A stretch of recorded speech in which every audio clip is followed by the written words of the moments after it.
This service is in a residential area in Didcot, and it was a 3-bedroomed house but has now been converted into a small base which supports a few service users, 6 or 7. Staff work with people who use day services in a very holistic way and organise activities and projects according to what people have said they're interested in.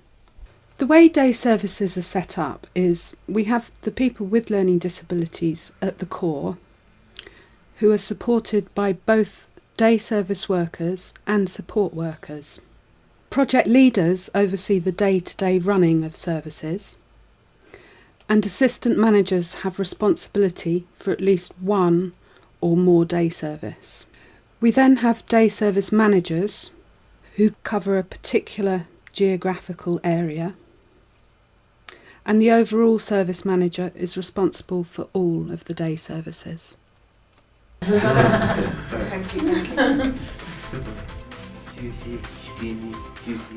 When a new member of staff joins the team, we prepare in advance for that.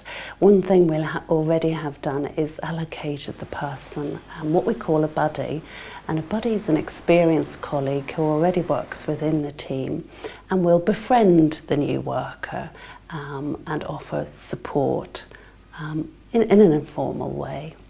It's entailed quite close supervision, which means one-to-one meetings with my line manager to check that I'm getting enough support and understand what's expected of me. It feels very supportive, but also sort of entails covering new areas, having a buddy, someone who's working at the same level as you that's very experienced. Oxfordshire County Council runs quite a few training courses, particularly for people who are new to day services. So staff during their induction period can sign up for mandatory courses such as food preparation, manual handling, first aid, etc. There are also courses that are run in order to help people identify good practice and an opportunity to reflect on their ways of working and to share ideas. I got given a welcome pack, and there was lots and lots and lots of information about Oxfordshire County Council, and then as time went on I went through that all with Nigel, who's my project leader here, and we just went through all the information, so it was all the important stuff, like fire safety and things like that. The training courses I went on, the longest was the LADAF, which was a 3-day course. That included first aid for a day. It also covered the basics of what a learning disability is. With that course they give you 4 booklets, A4 booklets that you have to complete. We had to go on lots of different training courses to be able to complete the LDAF booklets, and then we just handed them in as you go through. So what we do is we put this down the back here. But as this is a refresher course, you're all familiar with this anyway. You did it. So I should open the legs a little bit just so that is that all right? Since the induction process, I've done other training courses on things like epilepsy awareness, and I'm due to go on one for the visually impaired and the hearing impaired. And it's good because they offer training courses that you can then match to your service users. So like we have someone that's visually impaired at Henley and someone that's hearing impaired. So there's a range of choices, and you just need to let your line manager know, either during supervision or your appraisal, what courses you'd like to do, and they can fill out the learning contract and send it off so you can get on them. I've been involved in developing training around making information accessible. I'm also involved in another day of training, which is person-focused recording. So that's all around the kind of notes that we write down, what we record about people and how. I'd really like to say to any new member of staff, if there's some training that you think would be very, very useful for you, come and find me and talk to me about it, because that's absolutely what my job is about, responding to the needs of day service staff.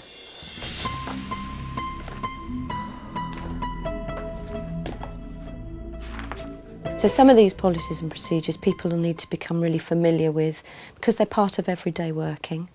Other policies and procedures people will just need to know of and be able to access them if they need them. But that's where your manager, your workplace buddy, your peers will really help you decide which policies, procedures you need to know about. I find the appraisal process useful because you do get your line manager's opinion on what your work's been like over the past year. Any extra training that you'd like to do, you bring it up at this point, and it's a good way of making plans for the next year, knowing where you're going as well, and also getting some sort of recognition for the work that you're doing. The appraisal process is really important because it supports staff. People have monthly supervision to support them in their work, and then once a year people get a chance to meet with their manager and just talk about how they're doing, what's going well, ideas they might want to bring forward, and goals they want to set for the forthcoming year. It's a really important way of helping people see where they've been over the past year and what they've achieved and where they want to move forward.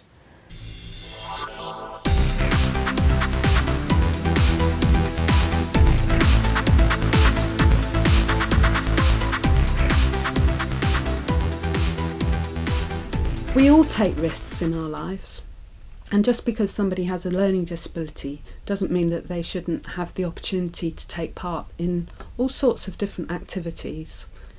It's important that the assistant manager and project leaders, as well as the supporting staff team, identify any risks associated with a particular activity to make sure that somebody is kept safe but not restricted from doing whatever they want to do. We have in place for the people we support a series of quite robust risk management strategies to help people in their everyday living. That may be learning how to cross the road, how to catch a bus to go to work, how to go to the bank and get their money out safely. Very ordinary everyday living experiences that we take for granted. But many of the people we support haven't had the opportunity to develop those skills. So risk management gives us a framework within which we can do that safely. We're now moving much closer to a model of whole support, which means supporting somebody when they want to be supported, not necessarily between 9 and 4, but maybe in the evenings or at the weekends. This is important because it means somebody can lead an active life in the way that they choose to. Have you been out this morning? Yes. What have you been doing? I come out, can have. The future of day services can only be defined by the people who use the services. As people who use services are supported to tell us what they want, as people are supported to speak out more, and their own expectations of what we can achieve with and for them, as that improves, the services just have to adapt. Anyway,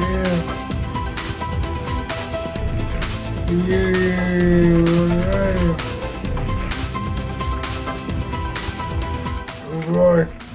I know you're bright. Bright as a button. I'd like to see much more flexibility in the times that we can offer support to people. In the 2 services that I manage, that happens already for some people, but not for everybody. Most people want to do things during the day that they want to do, and that doesn't include going into a building between 10 o'clock and 4 o'clock. It probably involves going out swimming, it probably involves going out to college, and it involves a whole host of things that possibly need a lot more individual support. So I think that there are some real challenges to create day services without walls. I would like to say to anybody joining us in the day services is always ask if you don't know something. You'll be supported, a lot will be expected from you, but you can expect a lot from us, and you're just going to work with some amazing people. So enjoy it.